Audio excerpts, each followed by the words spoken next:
Hey everyone, welcome to the Afterlife podcast. This is your host, Pooja Chilakuri, and today I am very excited to introduce my guest to you.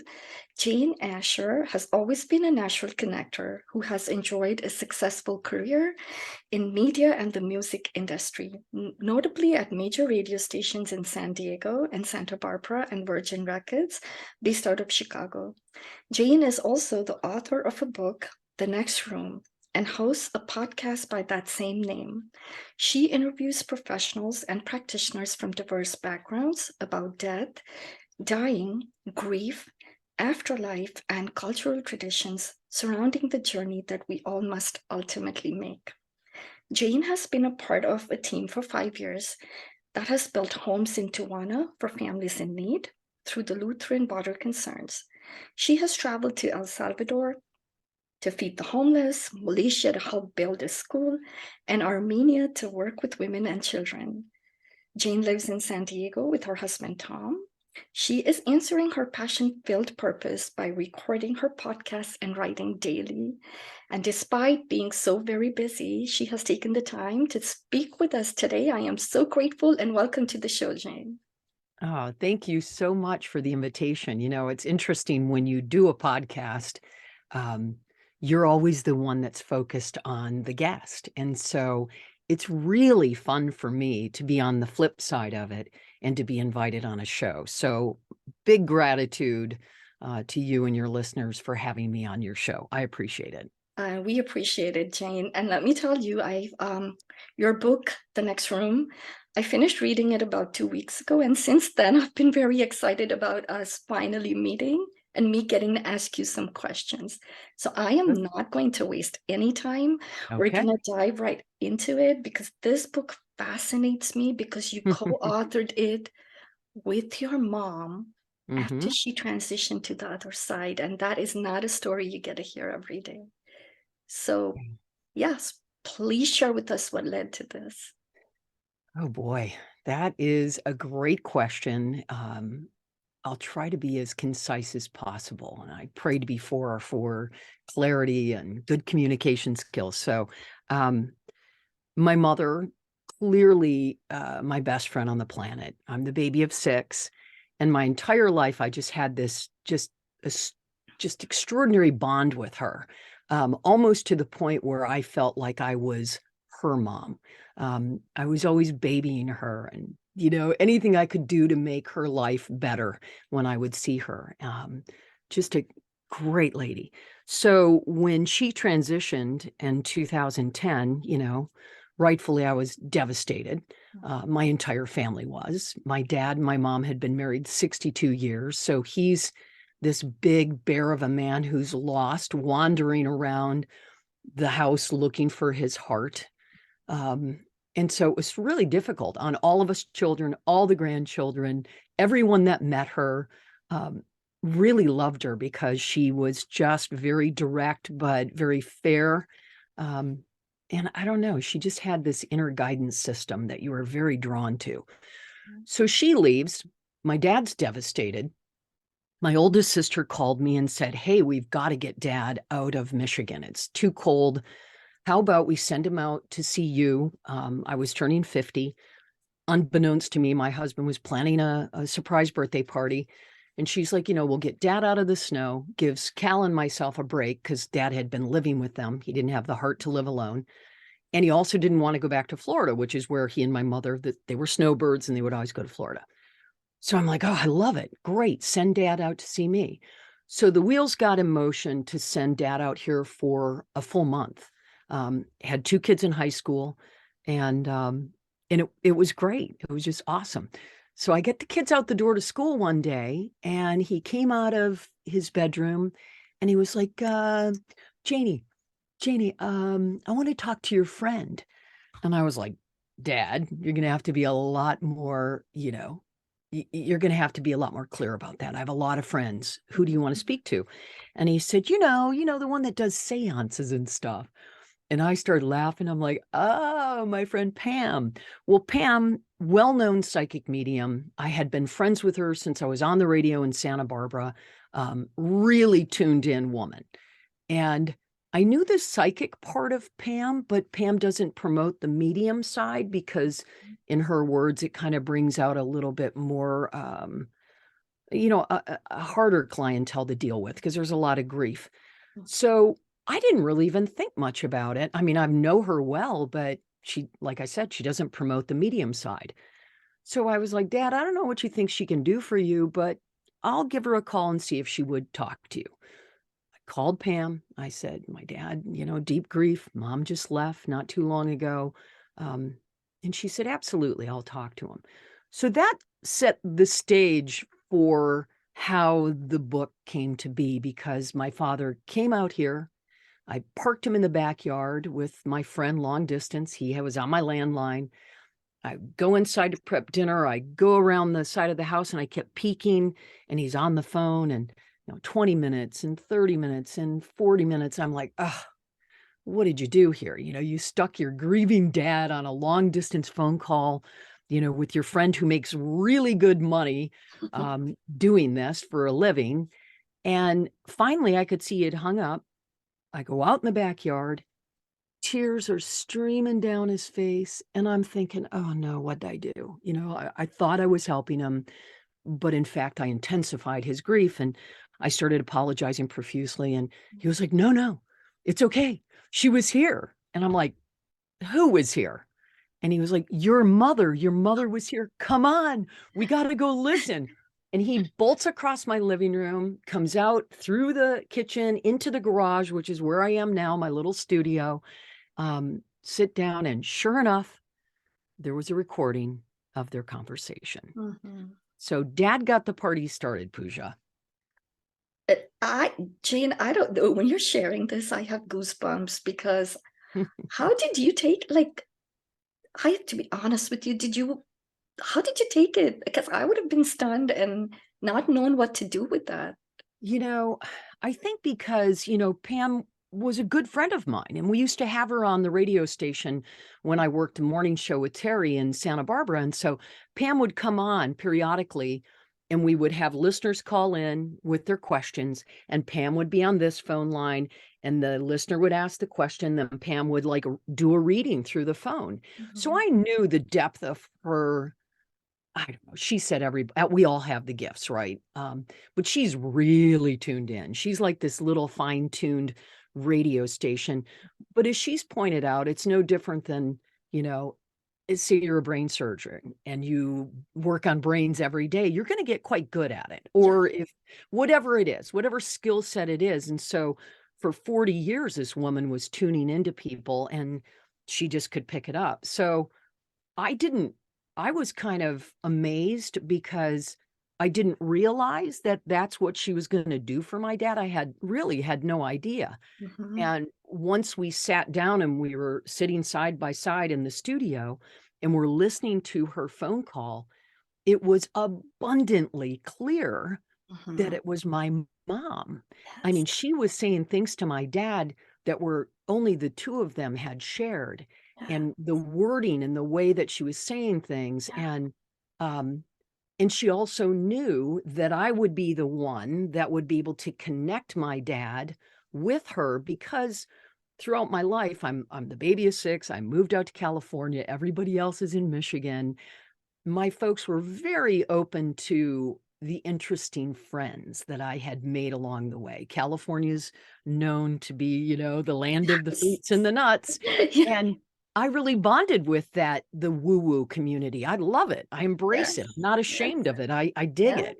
And Yeah. so she intuitively knew that I would be able to reach the love of her life so that because she had seen how despondent he was and he's walking around the house all like he was doing, I'm just marking time, Oh. I don't know why I'm still here. And it really kind of ticked off the family because it was like, dude, you're healthy, you're alive, get busy living or get busy dying kind of thing. And basically that's what my mom said to him. She kind of like smacked him, through the cosmos, through the next room, from the other side, and said, stop moping, get over it. You have so much to live for. And by the way, you're going to be around for a long time. So you better get busy. Yeah. And he was like, oh my gosh. And she was right about everything. I mean, he lived till he was 91. And I mean, he lived right up until he checked out very quietly, just on his own terms. Boom, heart attack, see ya. Yeah. Um, so yeah, it was astonishing. So he really, I give thanks to him all the time, because had he not come out to California and spent that month with us and asked me specifically to speak with this friend of mine who's a psychic medium, Mhm. I don't think this book Would have. would have happened. Yeah. Um, I always thought I was going to write a book, and I always thought it'd be a really cool idea to write a book with my mom. I even gave her a journal one Christmas and said, can you write down your wisdom and write down things you want me to know? And she's like, what do you think, I'm going to die? And she never did. If she did write in the journal, I never found it. She probably, donated it. Um, but I had no idea it was going to turn into this. My dad made this happen. Yes. You actually answered another question while I was listening to you, because I was wondering if that helped your dad process his grief. Oh, Yeah, so much. so So much, right? much. Yeah, it was. And I'm in no way endorsing going to a psychic medium over a grief counselor, or speaking to someone, maybe your clergy or your pastor, your priest, or your whatever, your Yeah, spiritual guidance counselor. yeah, However, in my dad's case, and he was a very religious guy, church every Sunday, full on Christian, he was open enough, they both were open enough to receiving other guidance. yeah. And for some reason, he intuitively knew. And so after he spoke with Pam, such a calm washed over him, and such a confidence that Yeah. he indeed would be reunited with the love of his life Yes. once he was done with his earthly position, but not until. And so she just kept saying, she kept encouraging him to continue. I'm looking at them right now, to continue life, engage with the family, get out, help other people, impart his wisdom while he was here in the earthly form, because he was really a wise guy, and really a wise guy too. Very funny, Yeah. kind of inappropriate a lot, which is great, one of those old school World War II vets that didn't have much of a filter, Yeah. but he was honored for that side. Yeah. So yes, it really helped him with his grief. It was remarkable. And from that first phone call, which I have the recording still, um, what do you give a guy that has everything except the love of his life by his side? I gifted him a yearly conversation with my friend Pam. Mm-hmm. He only wanted to do it once a year. It wasn't needy or anything. And he always wanted to do it around her birthday, which is April 17th. And he would say he was calling mom. And Yeah. so for his birthday in February every year, I'd go, okay, your birthday gift this year, you get a full hour, get your questions together, maybe try to ask her some, because he just wanted to hear how much my mom loved him. He Oh, wanted to hear what a great provider he was. He wanted to, it was like an ego boost. And then my mom kept trying to like get him to do other things, yeah. Yeah. and she would say, and Pam had never been to their home before, but Pam would say, Don, your wife Betty is telling me right now, you have got to stop moping Yeah. around the house. You've got to stop. She said, you're wandering. She's showing me that you're wandering around the yard, putzing, but you're all down in the mouth because she's not there. And she wants you to know she's right there with you. She's just changed energy forms. So you need to get busy and engage with the human beings on this side and not waste any more time grieving her. So yeah, it was really helpful. And he That, did. He got busy living. I have to say, hats off to the big guy. He gave us another, I don't know, close to 8 years. that's pretty incredible, Jane. And Yeah. as I'm listening to you, I am smiling because I really want to appreciate your mom, Mm, because here's a lesson that I'm taking away from this. she has a very expanded perspective from where Oh, she's at, yeah. right? And this life, this planet can be very difficult. And, Ugh, what did she do? She motivated your dad to still fulfill and live to the fullest whatever days were remaining for him. So, right, to listen to you relaying what she was telling him, it gives me a lot of hope for the sacredness of life and to live life here until our time runs out. And right. also, your book, something else that I want to share with you is that there was a synchronicity or a coincidence that happened with me while I was reading your book. And I'm very excited to tell you. I Good. want Please to hear from share. you, but I really want to share this. So, Oh, I want you to. earlier this year, I was in a soul coaching program and we did a vision board. So, the woman that was guiding us, she's a friend, and she said, "Don't think about it too much, just pick pictures that you're drawn to." And so I was drawn to a picture. I will hold it up in 1 second. And I finally could not put it on my vision board because finally, when I sat down to do my vision board, the picture did not fit. Mm. But I loved it so much that I kept it near my desk. So for those that are watching, I'm going to hold it up. And those that are listening, I'm going to just share what it is. It's a bunch of different human beings, different nationalities, Oh all my in. gosh. Yes, you get it, Jane. Oh my All, gosh. That's mhm, great. yeah, all sitting in their little Wow. boxes, neatly tucked into their. Yeah. And I want you to share what your mom had to say about that. It's in the book. Oh, And when I yeah. was reading that, I had chills and goosebumps, and I had to show Yeah. that picture.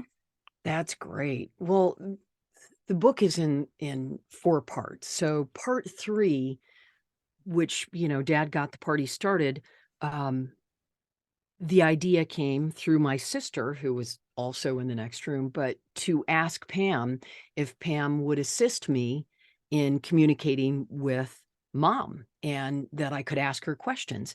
And of course, Pam said, I don't know. Yeah, sure. Why not? So I would set up these sessions with Pam um, to ask my mom questions. And so in part three, as Pam is translating what my mother is showing her, she was talking about, I was saying, well, what's it like? What are you experiencing right now? And what's going on? And mom was explaining it as though she said, you're kind of like looking through a projector and you only see what's in your own little box. And for eons, individuals and human beings have only been seeing what they're what's in right in front of them, right in their box, and that's your life experience in this little box. And then when you transition or transcend, that's when it all dissolves and you like go, oh my, this is much bigger than this box. And so in essence it's all about trying to consciously break out of keeping yourself down in that little box while you're here, and expansion and trying to learn more and grow while you're here, because the more we learn while we're here, then it's almost like we can go to another lesson that perhaps we can't grasp while we're here when we do get to the other Other side. side. I Yeah. love that so much. And if you look at this picture too, they're all connected by those rays of light, Yeah. Yeah. right? And Yep. she That's does talk about the beingness of all things, the oneness of all things, the unconditional love of God. All yes, of that I absolutely.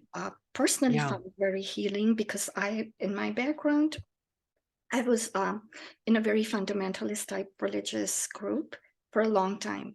So, the more I listen to near death stories, the more I listen to stories such as yours, people that have transitioned and are communicating and telling us, you have it all wrong. You know, Mhm. this is so much better than, what we've, and death Right. was a subject that when I was growing up, it was kind of taboo. You didn't really talk about it. Right. And I think it's still a very uncomfortable topic for many people. And Jane, you've managed to take that and make it a dinner table conversation, right? Yeah.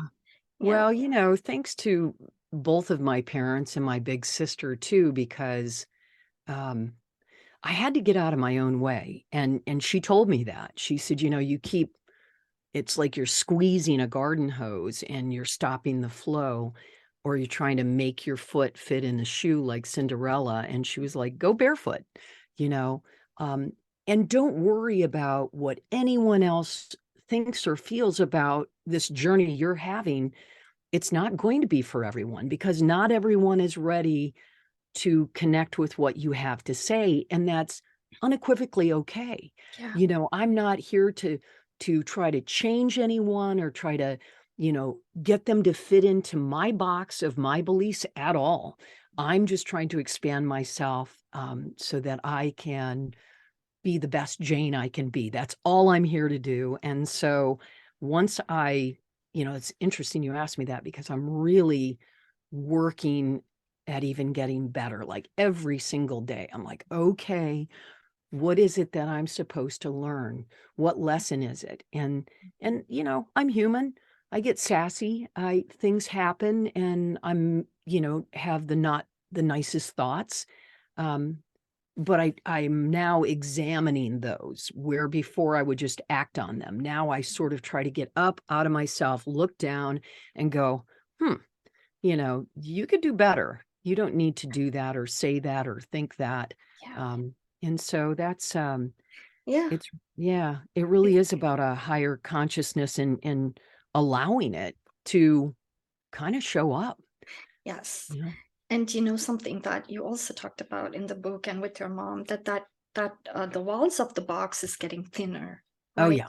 Yes. So I think that examples of that are these afterlife communications, the near-death stories, that we have all these witnesses and testimonies.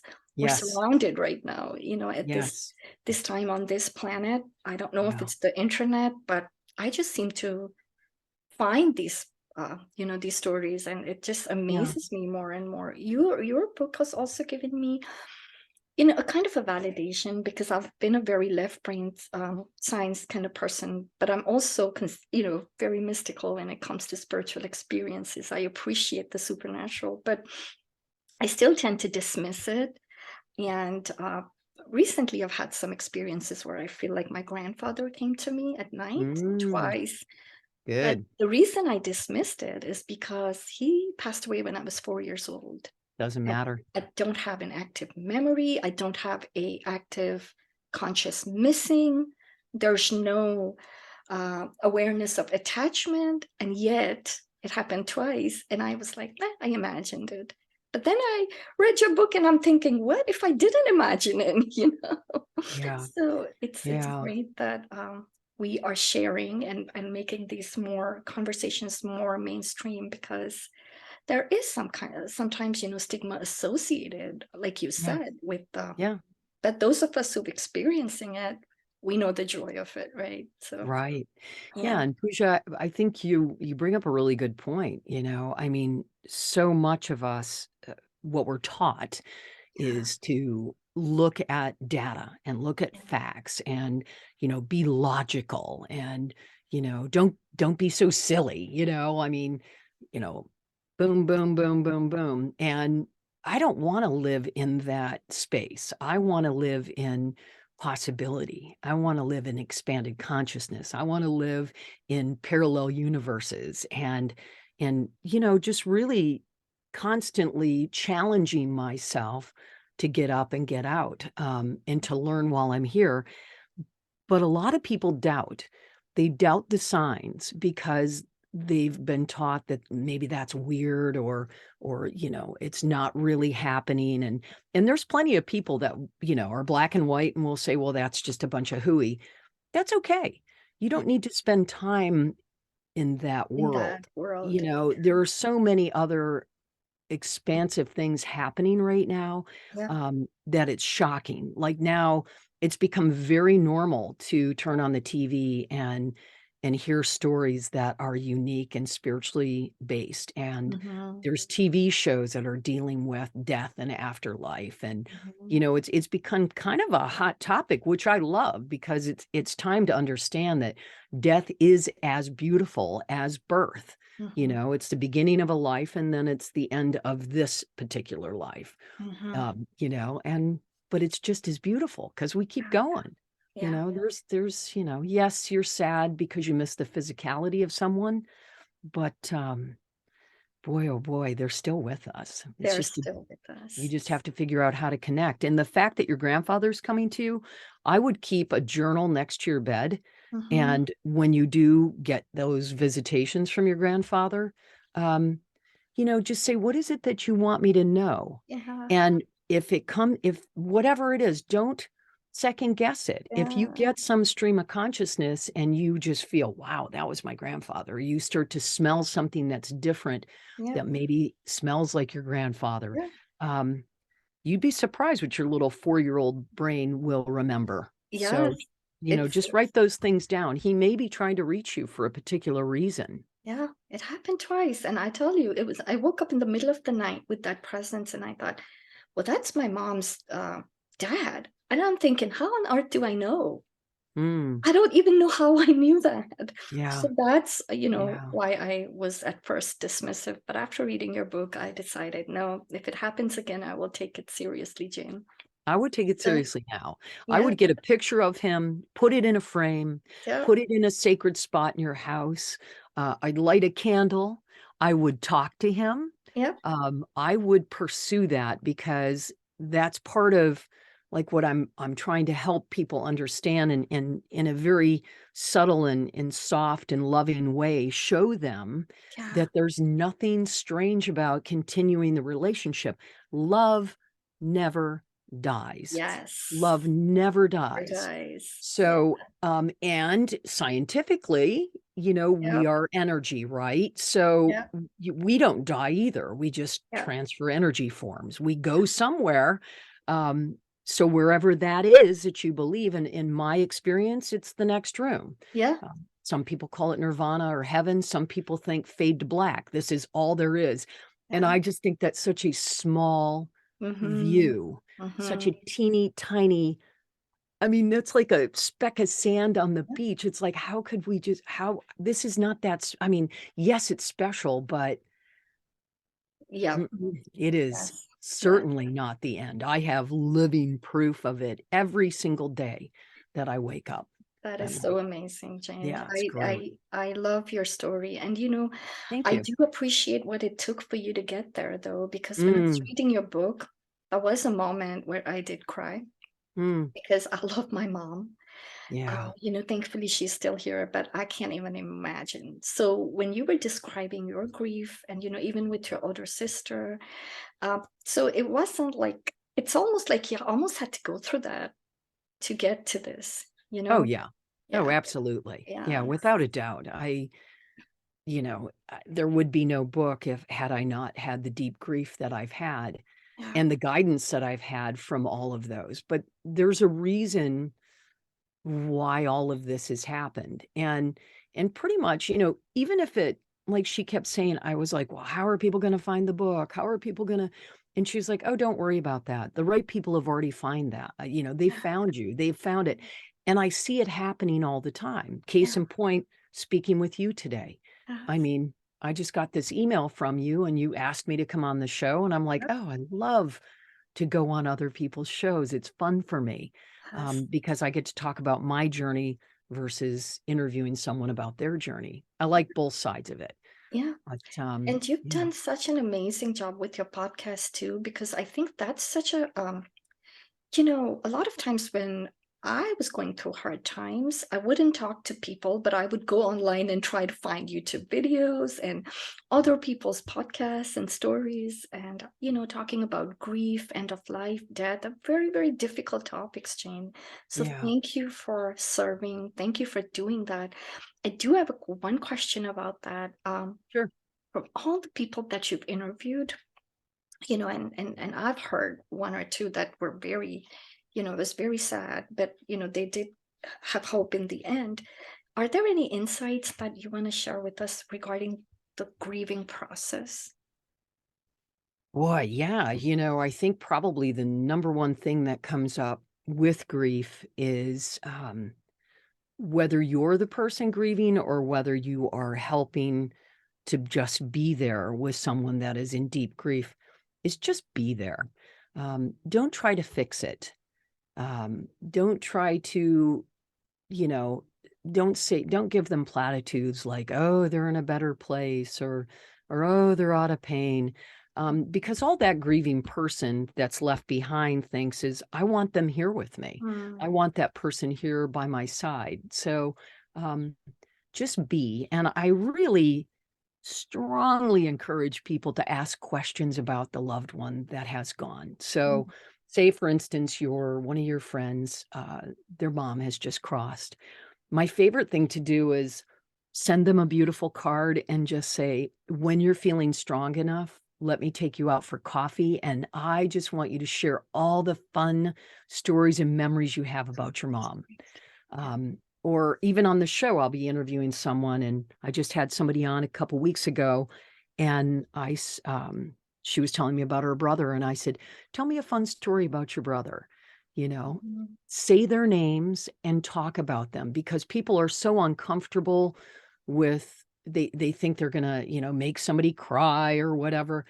Doesn't matter. They're gonna cry anyway. So Mhm. why not show up and be there for them and ask them questions about their loved ones? Because really, they will light up every single time. And if they cry, let them cry. You can cry with them. Yeah. Um, but usually a funny story will come out of it. Yeah. I always like, tell me your favorite memory, or tell me Mhm. what your brother was like when he was a little boy, and it's just wonderful. Yeah, So that's great advice. That's great advice, Jen. And I also have one more question. I know you're also involved in a lot of, work overseas. mhm. Is that something you're going to continue doing? I guess Mm, you feel like yeah. that. Yeah, I'm very drawn to it, and I don't know, ever since I was a little kid, I would sit on the street corner in this little farm town I was raised in called Deckerville, Michigan, and I would just fantasize about traveling, and I don't mean five-star she hotels and fancy travel. I wanted to go and be in the grittiest parts of the Mhm. planet and just kind of be in service and meet people of different cultures. And so that just started happening, and I put it out there, and then I went on a mission, and then I put it out there again, and I went on another one. And so um I love it. I love it. And yes, to answer your question, I'm going to the Congo So, um, this July. So we were going to go in March, but there's quite a bit of civil unrest and it wasn't mhm. safe for us to go. So we had to push it back. So fingers crossed. Yeah. And it's with a great organization that really helps all kinds of individuals. And Yeah. that's what I love to do. I don't know why. It just really Yeah. it's my heart work. Yes, and I'm going to have everything in the show notes, all the links to where people can find you, your work, your website, your books. I definitely want to make sure that anyone who wants to get in touch with you can do that. Awesome. Also, I don't feel like letting you go. I feel like I have so many things to talk That's about, okay. especially from the book. So I will keep you for one last question. Your mom was giving you signs, and you no Hmm. longer need anyone in between, right? Right. You can totally feel her now on your Yes. own. Yes. Yes. Um, so do you want to talk a little bit about the signs she was leaving you? Sure. Um, Shortly after she left, I started finding dimes everywhere, and I didn't know why or how, or I didn't even, associate them with my mom. But then um, we had a psychic medium that came on the radio station at Halloween, and she was delivering messages to our listeners and back and forth. It wasn't Pam, it was Marissa from LA. And all of a sudden at the end of the week together, I desperately wanted to talk to her about my mom because mom had just transitioned. But I knew she was there to do a job. And she just said, Jane, your mom is leaving you dimes. Have you been finding dimes? And I was like, oh, that's weird. Yes, I have. And she's like, I don't know why. I don't know what she's trying to say or what the significance is. Just know when you find them that they are from her.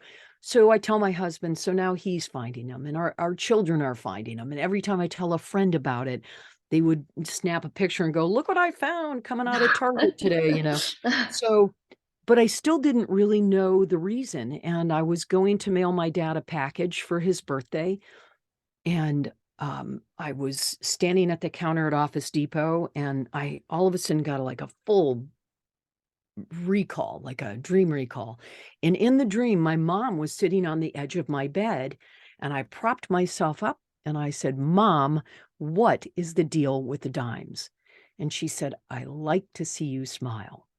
And Oh, so I'm like, I was so happy. It was so direct and it wasn't this big holy grail message. It was just a yeah. real simplistic, very loving, very mom message. And as I turned to go leave the store, right down at the toe of my right shoe was one shiny dime. I picked it up. I started laughing. I'm talking to my mom the whole way out of the store. So that happened. I also had a manifestation through the eyes of her best friend, which was really cool. And it's only happened that one time. Um, that was really like I still get Yeah. goosebumps when I think about what happened with Ruthie. Yeah. But all kinds of cool things. So as these different things were happening to me, I wasn't really writing a book, I was just journaling, right? So I Mhm. would write everything down, write everything down. I've got volumes of journals Yeah. of these interesting things that were happening, and then I started saying, "I think I'm gonna write a book," "I think I might have a book," and one thing led to another, and then my mom is the one that told me I didn't need Pam anymore, Yeah. When I was writing the book, I had part 1 is growing up, part 2 is meeting Pam, and part 3 is me, Pam, and my mom. So I thought, "Okay, I've got the book, I'm good." And I had one last session with Pam and my mom just to make sure mom was, happy with the direction of the next room. And Pam's listening to my mom and she's like, "Mm-hmm, mm-hmm. Okay. All right, Betty. Okay, I'll tell her. Your mother says that you do not need me, that I've been communicating with you ever since I crossed, and that you Mm. can hear me if you will just get quiet, get out of your own way, and just open up to receive this line of communication, you'll be able to do it." Yeah. And I freaked. I mean, Pooja, I couldn't write part 4 for probably, I don't know, maybe a year. I Yeah. just let it sit there. I was just like, "No, I can't do it. I'm not psychic. I don't have those kind of gifts." And then COVID shut us down and I lost a client. I was doing social media and my husband, I said, "What am I going to do?" And he goes, "You're going to write your flipping book." Yeah. And So so that started it. And when I finally did open up to receive, um, I'm telling you, it was like a lightning bolt. It was just like I lit my candles like I do and turned on my salt lamp and just meditated and did some breathing and just kind of like asked for her to connect. And it was an automatic download.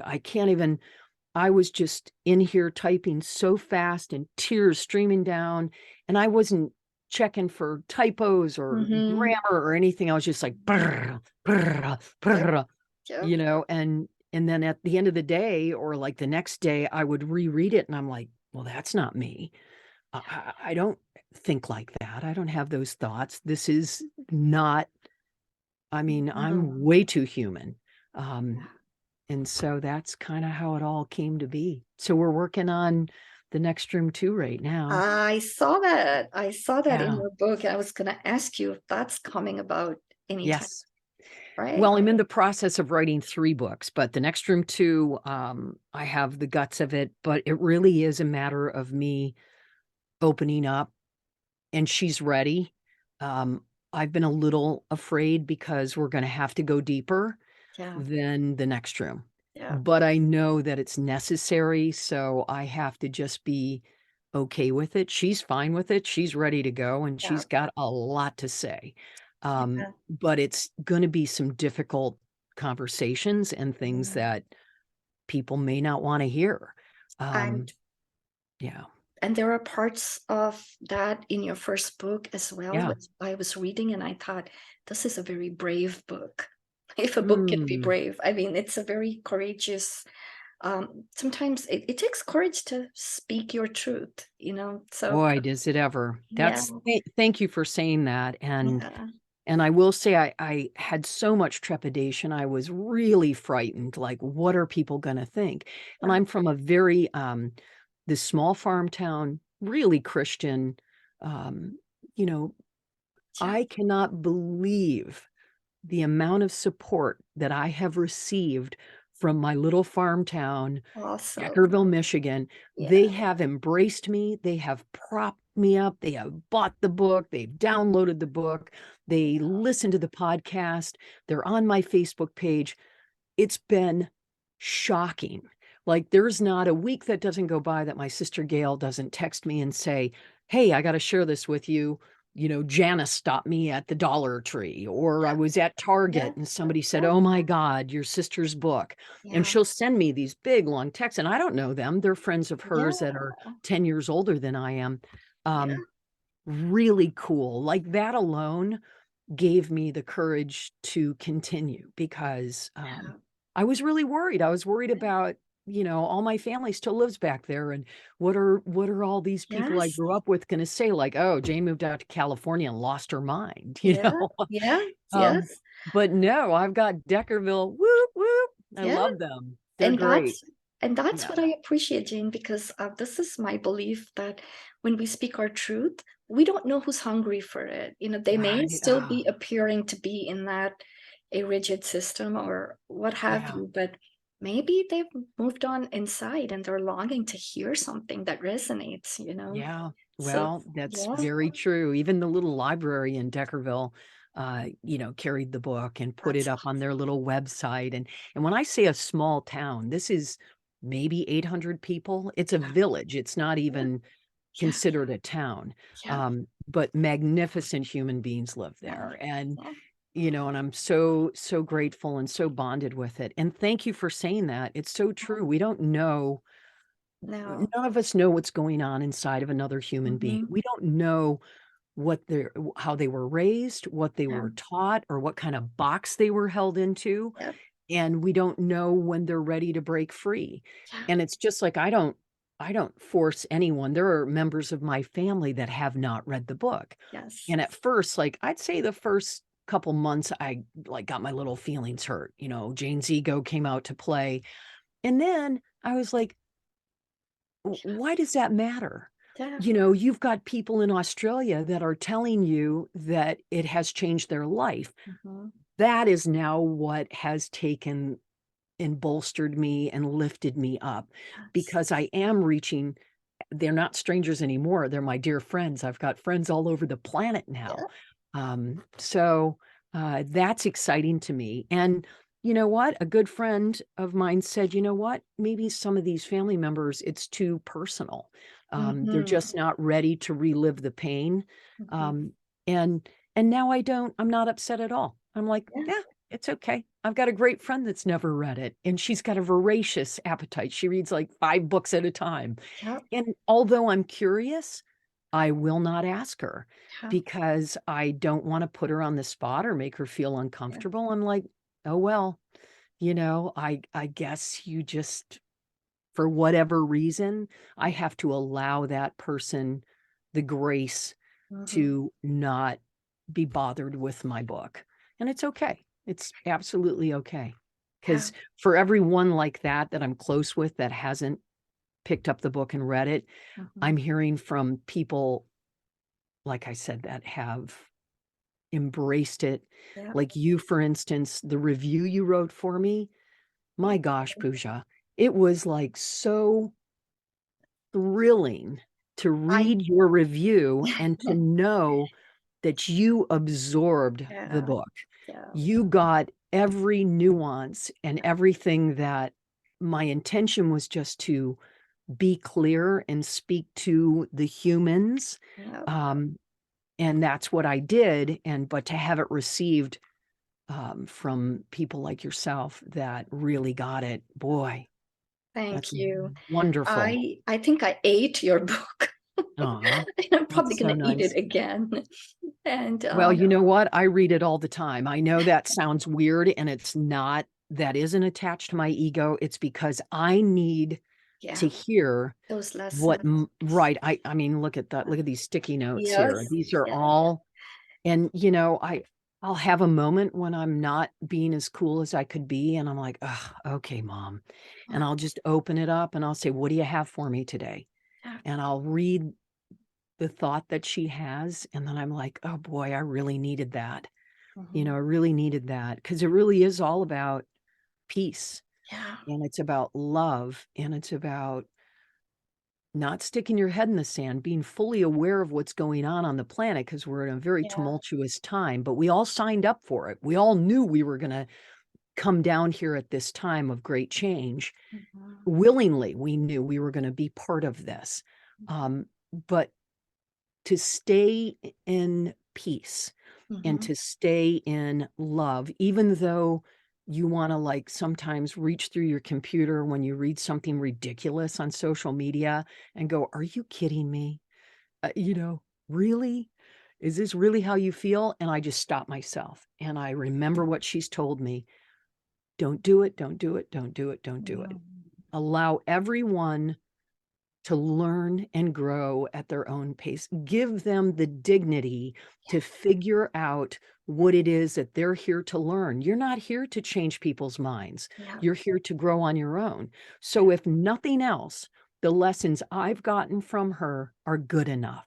Yeah. The fact that quite a few people are embracing it, that's just the icing on the Yeah. cake. Yeah. Yeah. She said something about what you were saying. She said something about every perspective adds to what already is. Yes. And that stayed with me also. Yeah, There is absolutely. yeah. Yeah, and even though, like, I know there's so much divisiveness with politics and everything, and the fact of the matter is nobody's right, nobody's wrong. Yeah. We're all here, and so I really try to look at individuals that maybe frustrate me, with, and social media can be very bizarre. Um, Yes. but I look at them and then I really try to take, an attitude of seeing them as a young child jumping in a puddle and, being filled with joy and not hatred. And then, you don't know what's happened to people and what's made them maybe be aggressively angry or not embrace another human being, Mhm. because really we're all connected. We are all connected. And once if we don't get it here, that's okay, because once we do transcend and transition energy forms, we'll plug back in and then we'll see like, oh my gosh, that's my brother, that's my sister, Yeah. Yeah. that's my best friend. I know you, I see you. Oh, we're all love. Oh my gosh. Yeah. Yeah. So it's pretty cool. It's a big, big lesson, and it is hard, especially nowadays with, as much as people like to argue and fight. It's like, Yeah. that issue is inside yourself. Maybe take a look there Yeah. and and figure out why you're so angry. Yeah. You Yeah. know? So Um, thank yeah. you so much for sharing all of that. And I You're appreciate welcome. you being here today, Jane. I will Yeah. include once again everything in the show notes. Is the website and your email the best way to find you? Yes, it's just my full name. It's janeasherrainey.com. The book Yeah. is there. If you want an autograph copy, I send them out myself. I put a little Yeah. thank you note in there and send you a hard copy. And I actually had my mom's signature turned into a stamp. So I sign it, all love Jane, and then I stamp Betty Betty. Asher. Yeah. Which came to me, I was saying, "Gosh, mom, I wish you could sign this book. It's your book too. It's our collective work." And all of a sudden it was like, boom. And I was like, "Oh my gosh, that's right. I can." And I went and she always sent me all these cards. And so I had her name, thank you, Betty Asher, on all kinds of stuff. And mostly she would sign Love Mom, but I wanted to have Betty Asher, and I found her a really nice, clear Betty Asher, and I just had it turned into a And then stamp, to stamp. and it just gives me such a great joy to stamp her name in each book. Yeah. It's great. Yeah. Um, hey, before we close, would you Yeah. like to come on my podcast? I would love to have you on. Oh my goodness, I would love to, Jane. Oh, good. I can't Excellent. believe this just happened, but yes. Oh, good. I'm So, so happy to have you. I mean, thank I you. love to have different inspired conversations, and the show is fun. You know, I'm up to Yeah. 10 countries now, and I can see the growth each week. I can see the new listeners and the downloads, and it's exciting. It's Yeah. exciting to offer interesting people with different points of view and put it out there. And some shows resonate with people, and then other, some people want the hospice stuff, and other people want the right to die issues, and Mhm. some people want to talk about the pragmatic approach to wills and trusts. So I try to kind of go from soup to nuts, and I love a good woo-woo afterlife conversation. Yeah, So me yeah, too. So that's thank you great. so much. Yes, You I would bet. love to do that. So, Yeah, we'll get you scheduled. all right. Well, thank you once again, Jane, and thank you for Thank sharing you. all the lessons with us today and through your book. And once again, for those that are watching and listening, I will have all the links for everything in the show notes. Thank you. Thank you, Pooja. My pleasure. Mhm.